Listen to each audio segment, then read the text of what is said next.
Dada una relación de orden, es muy fácil definir los elementos maximales y los elementos minimales de esa relación de orden.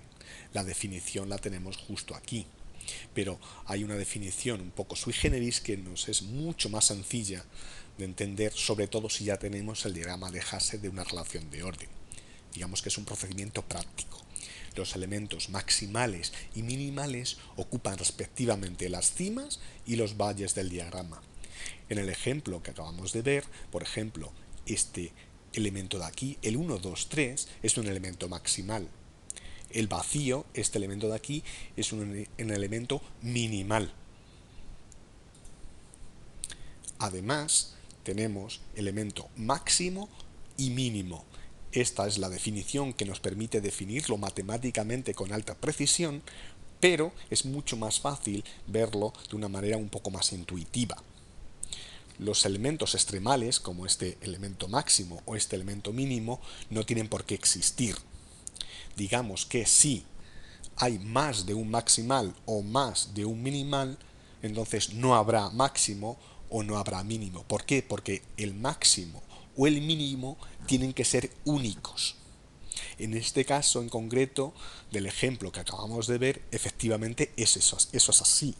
Tenemos un elemento maximal que además es único, por lo tanto es el máximo, y un elemento minimal que además es único, por lo tanto es el mínimo. Si tuviéramos dos elementos maximales, pues entonces no tendríamos máximo. Igual pasaría si tuviéramos dos elementos minimales, entonces no tendríamos mínimo. Veámoslo en este otro caso. En este diagrama de Hasse que tenemos aquí, tenemos un elemento maximal, que es 1, que está en la cima del diagrama de Hasse. Por lo tanto, es único. Por lo tanto, sí que existe un máximo. Como elementos minimales tenemos 7 y 8. Por lo tanto, no existe un mínimo, porque el mínimo tiene que ser único. Además, podemos utilizar este mismo ejemplo para ver lo que son las cotas superiores o mayorantes y las cotas inferiores o minorantes. Para ello tenemos que definir un subconjunto dentro del conjunto general. En este caso, pues está compuesto por 4, 5 y 6. Las cotas superiores de ese subconjunto serán todos los elementos que sean mayores o iguales que precisamente cada uno de estos elementos. Así, 2 es mayor o igual que 4, 5 y 6. 3 es mayor que 4, 5 y 6. Y 1 a su vez es mayor o igual que todos ellos.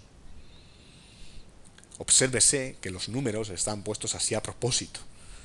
Digamos que la relación de orden mayor o igual no significa estrictamente que sean mayor o igual que digamos uno que el otro. ¿Por qué? Porque la relación no tiene por qué ser exactamente menor o igual sobre los naturales, puede ser cualquier otra, como acabamos de ver con el caso de los subconjuntos de las partes de un conjunto. ¿Qué más cosas? Podemos además definir las cotas inferiores o minorantes. Si tenemos este mismo ejemplo, 4, 5 y 6, como subconjunto dentro del conjunto general, vemos que 6 es menor o igual que 4, 5 y 6. 7 es menor o igual que 4, 5 y 6. Y 8 es menor o igual que 4, 5 y 6. Por lo tanto, estas cotas inferiores o el conjunto minorante está compuesto por 6, 7 y 8. Obsérvese aquí que hay una pequeña diferencia con el caso anterior. Aquí hemos incluido 6. ¿Por qué? Porque 6 es menor que 4, menor que 5 e igual a 6. Por lo tanto, puede ser incluido. Antes no podíamos incluir dentro de los mayorantes 4 o 5. ¿Por qué? Porque 4 efectivamente es mayor que 6, pero no es mayor que 5, ni siquiera por supuesto es igual a 5. Entonces cuidado con este tipo de detalles. Además, podemos definir el supremo y el ínfimo. ¿Qué será el supremo? Pues será precisamente el mínimo de las cotas superiores. Si en las cotas superiores teníamos 1, 2 y 3, entonces no existe ese supremo. ¿Por qué? ¿Por cuál elegimos? ¿2? ¿Elegimos 3? No podemos elegir el menor porque no existe tal menor. ¿Y el ínfimo en qué consistirá? Será el máximo de las cotas inferiores. En este caso sí que lo tenemos. ¿Por qué? Porque precisamente es 6. 6 es el máximo de todos ellos, de este conjunto compuesto por 6, 7 y 8. Las definiciones matemáticas precisas las tenemos precisamente aquí. Entonces, invito a los oyentes a leerlas con detenimiento. A veces nos puede interesar un orden total que sea compatible con un orden parcial. El orden parcial es lo que tenemos y queremos imponer a ese orden parcial un orden total que sea compatible con él. Por ejemplo, imaginamos que tenemos que elaborar un programa de ordenador muy sofisticado que tiene que elaborar muchísimas tareas. Algunas tareas se pueden realizar antes que otras, pero otras no.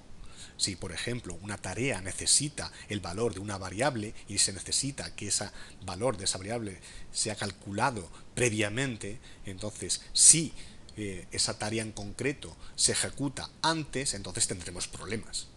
Queremos elaborar un orden total compatible. Este tipo de idea se utilizó en la Marina de Estados Unidos para la construcción del submarino Polaris en los años 50. Vamos a ver un ejemplo de cómo se hace esto. Este de aquí es el algoritmo que vamos a utilizar, que en realidad es muy fácil de ver. Tenemos este orden parcial y queremos obtener un orden total. Empezamos concretamente por abajo. ¿Qué tenemos? O 7 u 8. El algoritmo nos dice que podemos elegir cualquiera de las dos. Pero una vez elegida una de ellas, por ejemplo 7, necesariamente tenemos que elegir la siguiente, que es 8, que está a su mismo nivel. Después subimos al nivel siguiente. ¿Cuál será? 6. Además, en el siguiente nivel solamente hay uno, que es este elemento, 6. Subimos al siguiente nivel. Podemos elegir o 4 o 5. Elegimos una cualquiera, por ejemplo 4. 4. Luego, ¿qué nos queda por hacer? 5. Necesariamente no podemos saltar a 2 o a 3. ¿Por qué? Porque 2 necesita 5 para poder ser realizado. Entonces, 5. ¿Cuál sería el siguiente? El siguiente sería o 2 o 3. Elegimos, por ejemplo, 3. Y luego 2. Y finalmente 1. Esto parece una tontería, ¿por qué? Porque tenemos 8 elementos, no tenemos más. Pero imaginamos que tenemos miles, entonces es mucho más complicado. Si por ejemplo es un programa de ordenador muy sofisticado, en este caso, por ejemplo, este paso que hemos llamado 2, ¿qué se necesita? Necesita, por ejemplo, una variable que le entregue esta tarea y otra variable, el valor de esa variable que le entregue esta otra. No puede ser realizado si antes no se han realizado 4 o se han realizado 5. Es más, se tienen que haber realizado 4 y 5 antes de poderse realizar 2. Pero este orden total es compatible con este orden parcial. Este y otros alternativos que podemos calcular. Veamos el último caso de relaciones que vamos a ver. Un conjunto V con una relación de orden es un conjunto bien ordenado si esa relación es de orden total y cualquier subconjunto no vacío de V tiene siempre un mínimo. Como ejemplo, pues tenemos los naturales y la relación menor igual que. En este caso es un conjunto bien ordenado. ¿Por qué? Porque siempre tenemos un mínimo. El conjunto de los enteros o el conjunto de los racionales no son conjuntos bien ordenados. Los conjuntos bien ordenados satisfacen el principio de inducción.